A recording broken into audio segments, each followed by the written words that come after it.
Thank you for joining me on your mat at home to do some quick stretches for the back. This series of poses is dedicated to people that have to keep their head high because of any kind of retinal issues, retinal latticing, detached retina, recent eye surgery, dental work, anything that they can't create pressure but they want to stretch their back. So I'm going to show you some good stretches to do. You can use either a couple of couch pillows or a bolster to keep the head in the higher position. And you're going to take that about a third of the way down your mat. Now I'm in kneeling position, but if that's a bit too much, then you can always have the legs straight in front like so, because that might be what you need to do. But what we're going to do is use the pillow, or whichever you have, to reach out from, so you can stretch your low back, but keep your head high, so you're lifting from the low back. And I'm going to show you a couple versions of this. So you can see here, I'm pressing the forearms down. That gives you a little bit more anchorage, and you can pull forward from the backs of the arms.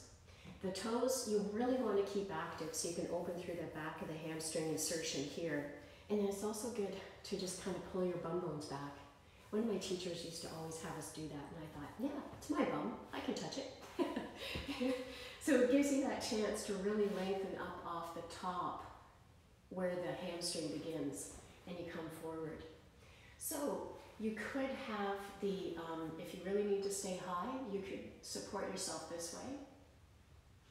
You could just choose to reach out. If you're able to come this low, because you can, there's no increase of risk or pressure, then you can do that.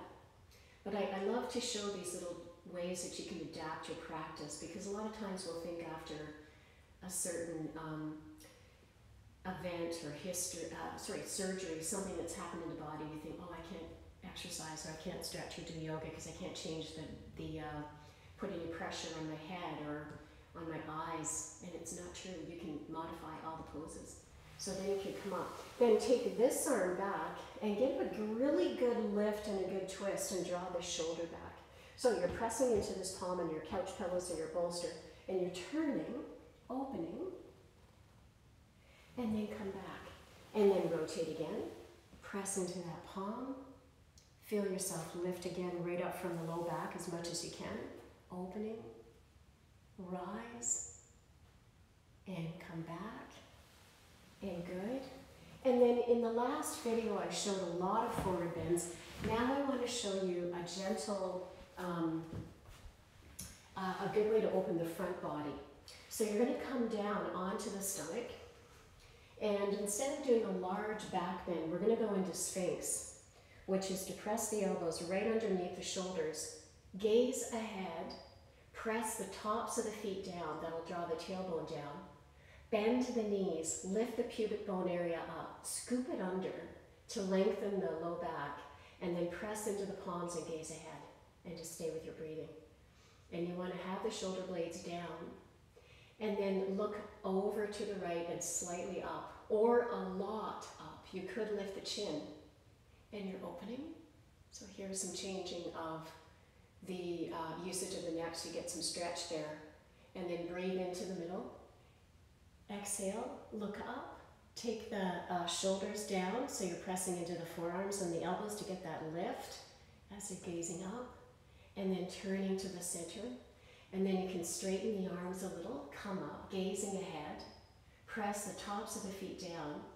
And if it feels fabulous, you might be able to cobra a little bit further in. And then you press into the palms, but really listen that the low back is not crunching. And to help that, keep pressing the tops of the feet down, because that will tether the tailbone down. That's really key. So tops of the feet press down.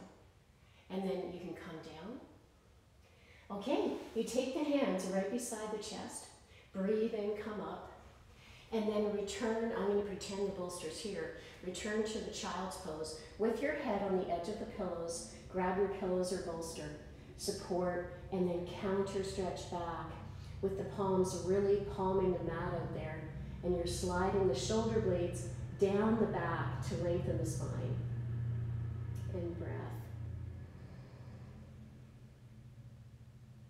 Okay, really good. So that's just a little quickie to do that you can stretch your back without, again, creating any pressure in the head because you can't lower your head. Okay, thanks for joining me.